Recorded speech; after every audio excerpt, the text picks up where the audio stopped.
today.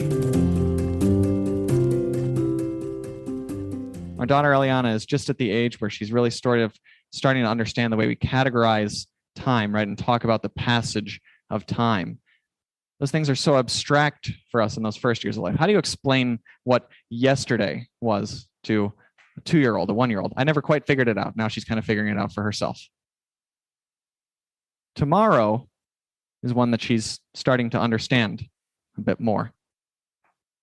On Friday, Ruth and I were up before the kids, and when her light turned on, she's got kind of a light alarm that lets her know it's time to get up. Mom and Dad are ready for you out there. When that turned on, Eliana came running. Eliana came running out, right? You came running out Friday, and you said, "Is it tomorrow?" Because Thursday, we had told her, "Tomorrow, Ellie, you're going to a music class with Mommy." So she comes running out. "Is it tomorrow?" Of course, it wasn't tomorrow, right? It's never tomorrow. It was today. It's never yesterday. It's always today. It's only ever today. Tomorrow has gone. We can't do anything about that. We can't change the past. Tomorrow may not come. It's only ever today. We don't like that. We don't like that we're stuck living in today. Sometimes we want to live in yesterday. We want to take back some words that were said.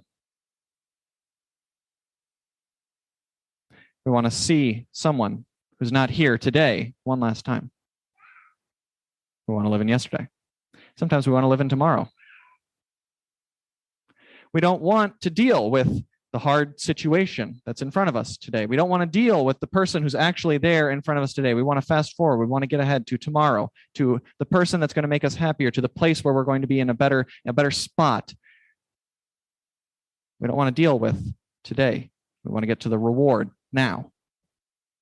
Why? Why do we think that tomorrow will really be any better than today? When yesterday and the day before was today, you know what we were doing? We were looking at it that day and thinking, man, I can't wait until tomorrow. And now here we are today looking back at that and wishing we could go back to those hard times, back to those times that were not as rosy as we like them to remember them, back to those times when we wanted to move past and get ahead to tomorrow. We keep looking back. Or we look ahead. Can't live in this moment, can't live in this hard situation, can't live in this time where we actually are with these people who are actually in front of us. Want to move past that all. But it's not yesterday. It's not tomorrow. It's only ever today. When Jesus hung on his cross, there were 2 men hanging on either side of him. And they were hanging there because they'd let tomorrow get out of its place. These men were both criminals. It's not exactly totally clear what it was that they had precisely done that caused them to be placed on that cross. It seems that they were arrested as bandits, as highway robbers, but the Greek word that describes them could also be translated as rebels. So these were highway murderers, roadside bandits preying on travelers, possibly politically motivated bandits, opponents of Roman rule, some wannabe Che Guevaras raiding travelers on the Roman roads. For whatever reason, they had been doing what they were doing.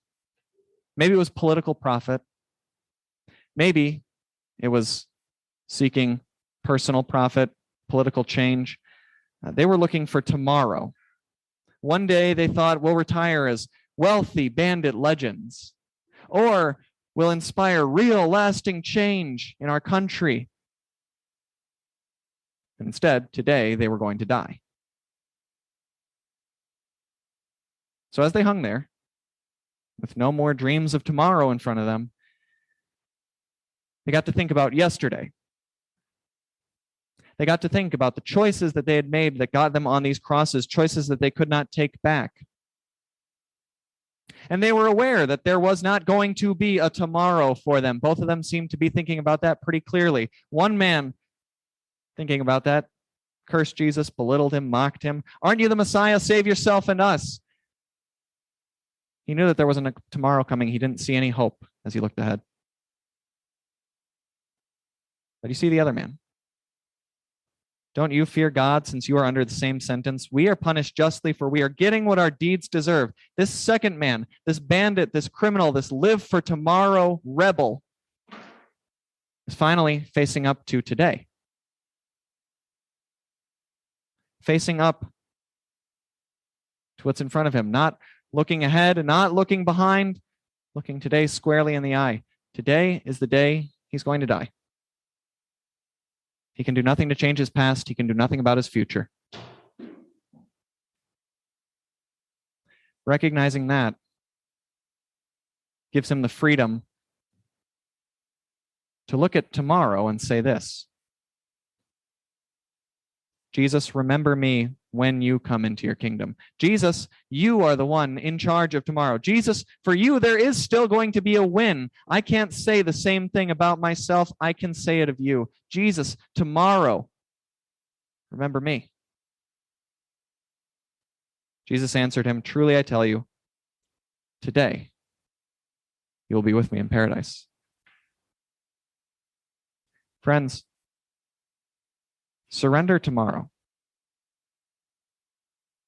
Look at the past. Look at yesterday and understand that you can't change it. Today is today, and it's always going to be today. Hand tomorrow off to Jesus. Understand that his death paid for yesterday. Hand tomorrow off to Jesus and marvel at his promise for today, for tomorrow, forever. Amen.